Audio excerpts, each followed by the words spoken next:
बताओ कि मुकेश धनगर के हारने के 5 सबसे बड़े रीजन क्या है देखो, मथुरा में? सबसे बड़ा तो कारण है अंतिम समय पे प्रत्याशी चुना जाना। दूसरा, संगठनात्मक शक्ति नहीं होना। चुनाव लड़ने के लिए भी कम समय मिला। और मथुरा आप देख ही रहे हो, पिछले कई इलेक्शनों से विधानसभा लोकसभा में बीजेपी के लिए काफी सशक्त, बीजेपी, कांग्रेस, आम आदमी पार्टी, ये सब तो चलता रहेगा, लेकिन भारतीय नागरिक का चुनाव जीतना जरूरी है। तो भाग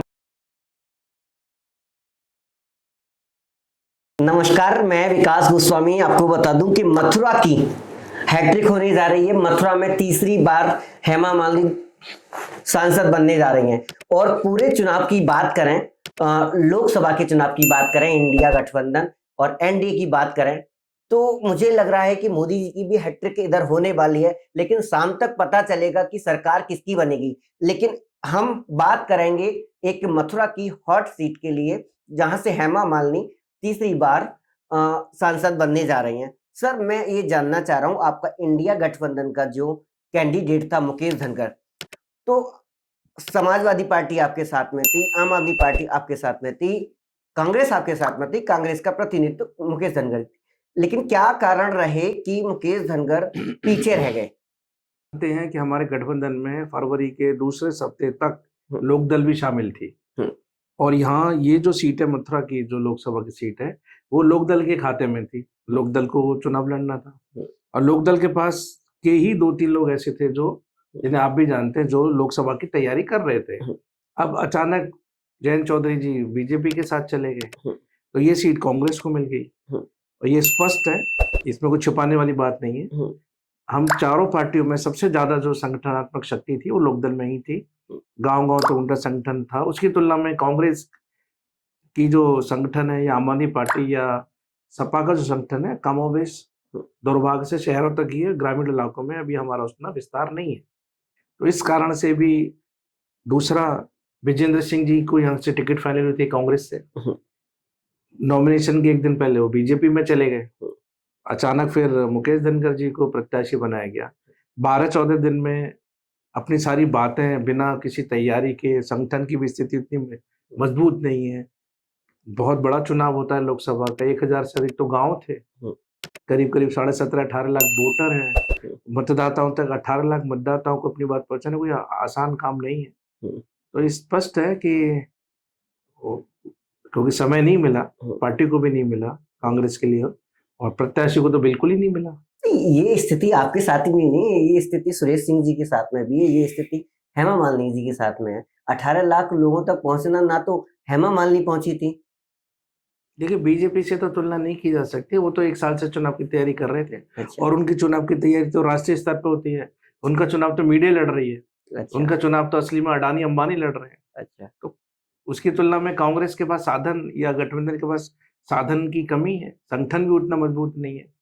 तो आप मुझे इतना बताओ कि मुकेश धनगर के हारने के 5 सबसे बड़े रीजन क्या है मथुरा में? सबसे बड़ा तो कारण है अंतिम समय पे प्रत्याशी चुना जाना। दूसरा, संगठनात्मक शक्ति नहीं होना। चुनाव लड़ने के लिए भी कम समय मिला।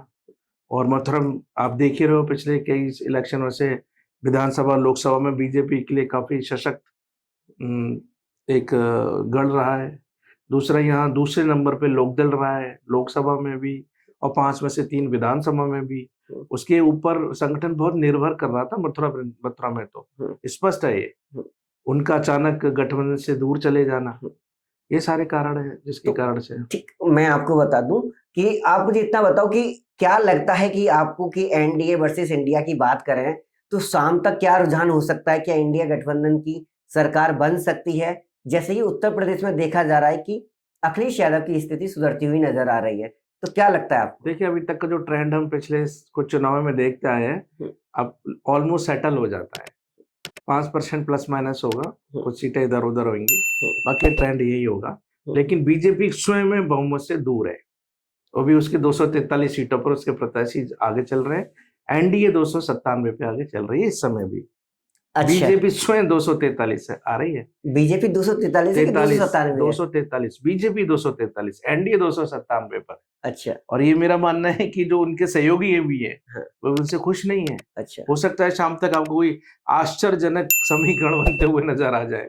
नहीं, आपके केजरीवाल तो लिख कर दे रहे थे कि 300 सीट से 300 सीट पार हो जाएंगी। अनुमान राहुल गांधी कह रहे हैं कि ये 295 सीट आ जाएंगे। सिद्धू मूसेवाले का गाना सुना है आपने? वो भी तो 400 की बात कर रहे थे, 370 अपने लिए कह रहे थे, वो 243 पे अटक गए। अब तो कोई चमत्कार होने की नहीं, अनुमान लगाते हैं। दूसरा, इतना बड़ा देश है, मथुरा में ही देखें हम 18 लाख वोटर हैं, हम कहीं भी जाएं लोगों को रेस्पॉन्स की जब बात करते हैं तो जो हमारे सामने लोग होते हैं उनके रेस्पॉन्स की बात करते हैं, सबकी बात नहीं करते। फिर जो चुनाव लड़ रहा है होता है उसको सकारात्मक भाव से ही लड़ना चाहिए।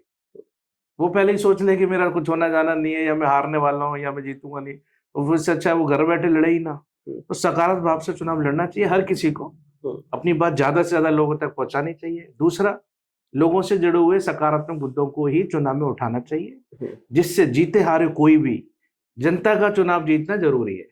बीजेपी, कांग्रेस, आम आदमी पार्टी, ये सब तो चलता रहेगा, लेकिन भारतीय नागरिक का चुनाव जीतना जरूरी है। तो भारतीय नागरिक से जुड़े हुए जो मुद्दे हैं, जो उनकी रोजमर्रा की समस्याओं से जुड़े हुए मुद्दे हैं, हमारे आने वाली पीढ़ी के सुंदर भविष्य से जुड़े हुए मुद्दे हैं, वो प्रमुखता से चुनाव में हावी रहे। और जो भी सरकार बने उसके ऊपर भी इसका दबाव रहे कि इन कामों को प्राथमिकता देकर हमें करना है। एक भारतीय जनता ने नतीजे जो भी कुछ हो, लेकिन अभी तक जो सत्ता और विपक्ष में जो असंतुलन था उसको तो भरपाई कर दी है लगभग। अच्छा, आज की स्थिति में संतुलन पैदा कर दिया है, सरकार किसी की भी हो। अच्छा, मैं अभी भी आपसे कह रहा हूँ कि आश्चर्यजनक परिवर्तन शाम तक होते होते आपको देखने को भी मिल सकते हैं, इसकी भी आशा है। ठीक, मुझे आप इतना बताओ कि उत्तर प्रदेश में इतना मतलब जो उसकी स्थिति सुधरी है, तो क्या 2027 के चुनाव में स्थिति ये बरकरार रहेगी या दोबारा स्थिति बिगड़ने के चांसेस हैं? आप देखिए, फिर भी मैंने कहा भविष्य वेत्ता की तरह बात करना तो असंभव है। हर चुनाव अलग होता है, 2027 में क्या परिस्थिति होंगी ये अभी से कहा जाना असंभव है। लेकिन उत्तर प्रदेश में दो मुख्य कारण मैं मानता हूँ। एक तो अग्निवीर योजना, उत्तर प्रदेश उन राज्यों में से एक है जिसमें सबसे अधिक सेना में युवा जाते हैं, पहली बात। दूसरा, उत्तर प्रदेश मुख्य तौर पे ग्रामीण अर्थव्यवस्था वाला ही राज्य है।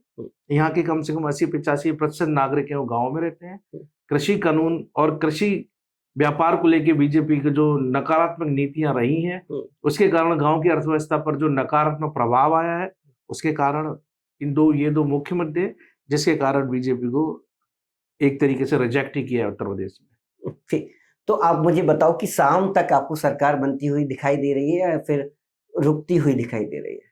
नहीं, देखिए, फिर से मैंने क्या बोला, जो बीजेपी के मित्र है ना वो भी उनसे बहुत प्रसन्न नहीं है। अच्छा, मजबूरी के मित्र अधिकांश तौर पे, हो सकता है वो भी एक नया अवसर इसमें देखें। अच्छा, बीजेपी अपने दम पे तो सरकार नहीं बना रही है। अच्छा, नहीं बना रही है। अभी तक के परिणाम तो यही स्पष्ट कर रहे हैं। अभी 243 पे आगे चल रही है, ±10 आगे पीछे यही होगा। शाम तक तो मेरे ख्याल से 70-80% तक राउंड हो चुकी है हर अधिकांश जगह। अभी जब बहुत बड़ा परिवर्तन इसमें हो ऐसा संभावना नहीं है। ठीक है, ठीक है। तो मैं आपको बताना चाहता हूं कि यहाँ पर जो 400 पार का जो नारा था, जो एग्जिट पोल सभी चैनल दावा कर रहे थे कि मतलब कोई कहता रहा था 305 से 350 से 360, कोई 401 तो 391, 390, जो एग्जिट पोल बताए जा रहे थे वो पूरी तरीके से गलत साबित हुए। और यहाँ पर देखना ये है कि इंडिया वर्सेस एनडीए में सरकार शाम तक किसकी बनेगी। आप नीचे कमेंट करके जरूर बताइएगा, और अपनी सीट से कहां से कौन जीत रहा है उसका नीचे कमेंट करके जरूर बताएं, और हमारे चैनल को सब्सक्राइब करें। धन्यवाद।